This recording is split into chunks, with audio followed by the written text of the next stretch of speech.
கர்த்தரின் வாசல் இதுவே, நீதியின் வாசல்களை திறவுங்கள், நான் அவைகளுக்குள் பிரவேசித்து கர்த்தரை துதிப்பேன். கர்த்தரின் வாசல் இதுவே, நீதிமான்கள் இதற்குள் பிரவேசிப்பார்கள். நீர் எனக்கு செவி கொடுத்து எனக்கு இரட்சிப்பாய் இருந்தபடியால் நான் உம்மை துதிப்பேன். கர்த்தராகிய இயேசு கிறிஸ்து தாழ்த்தப்பட்டதையும் அவர் உயர்த்தப்பட்டதையும் இந்த வசனங்கள் தீர்க்க தரிசனமாய் சொல்லுகிறது. இயேசு கிறிஸ்துவின் பாடுகளை தொடர்ந்து அவருக்கு மகிமை உண்டாயிற்று. இயேசு கிறிஸ்து உயர்த்தப்பட்டதை அப்போஸ்தலர் பேதுரு பிரதான ஆசாரியருக்கும் ஜனத்தின் அதிகாரிகளுக்கும் இஸ்ரவேலின் மூப்பர்களுக்கும் தெளிவுபடுத்துகிறார்.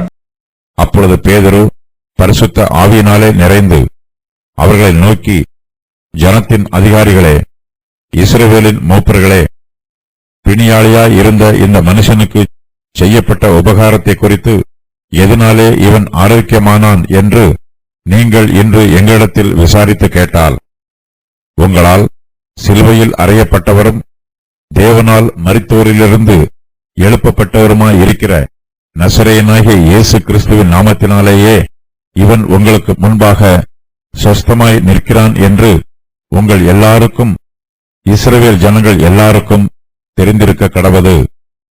வீடு கட்டுகிறவர்களாகிய உங்களால் அற்பமாய் எண்ணப்பட்ட அவரே மூலைக்கு தலைக்கல்லானவர். அவராலே அன்றி வேறொருவராலும் ரட்சிப்பு இல்லை.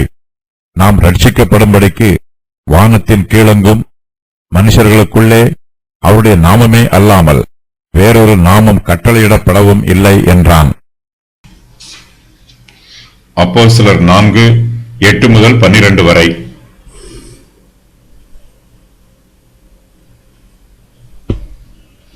சங்கீதக்காரர் மகிமை நிறைந்த இந்த தீர்க்க தரிசனத்தை முன்னறிவிக்கிறார். கர்த்தருடைய நாமத்தினால் வருகிறவர் ஸ்தோத்தரிக்கப்பட்டவர். கர்த்தருடைய பரிசுத்த ஆலயத்திற்குள் பிரவேசிக்க வேண்டும் என்று சங்கீதக்காரர் விரும்புகிறார்.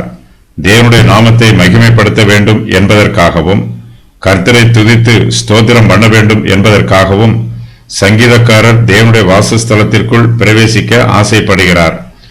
சங்கீதக்காரர் தன்னுடைய விருப்பத்தை பற்றி சொல்லும்போது, நீதியின் வாசல்களை திறவுங்கள், நான் அவைகளுக்குள் பிரவேசித்து கர்த்தரை துதிப்பேன் என்று சொல்லுகிறார்.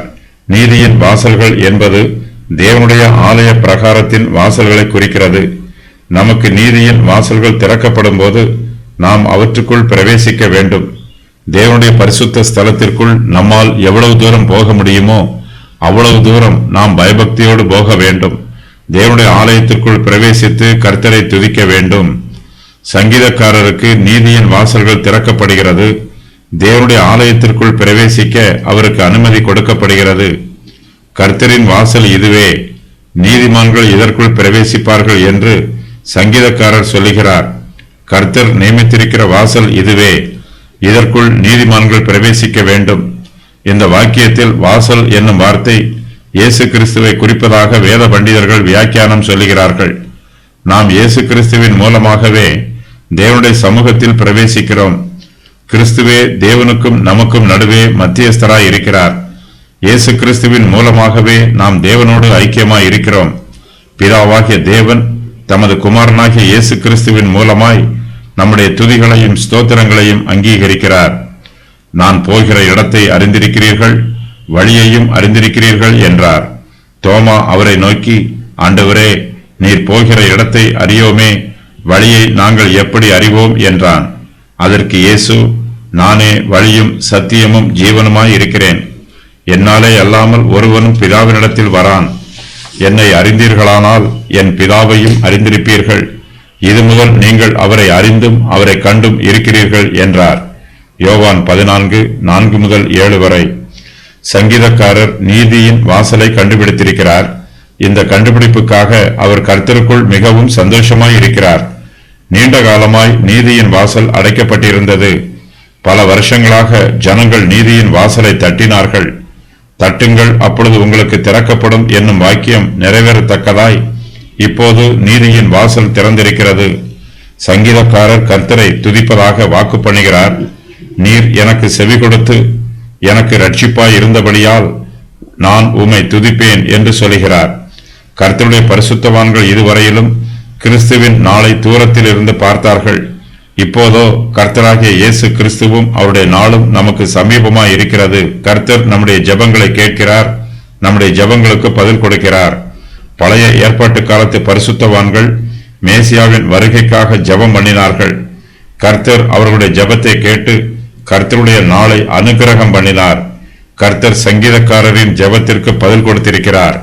கர்த்தரே அவருக்கு ரட்சிப்பாய் இருக்கிறார். இதன் நிமித்தமாய் சங்கீதக்காரர் கர்த்தரை துதிப்பதாக வாக்கு பண்ணுகிறார்.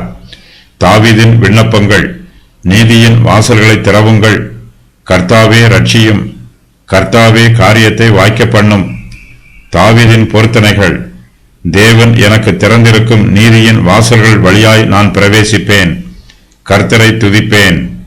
கர்த்தரை துதிப்பதற்கு காரணங்கள்: கர்த்தர் எனக்கு செவி கொடுத்தார், கர்த்தர் எனக்கு ரட்சிப்பாய் இருந்தார்,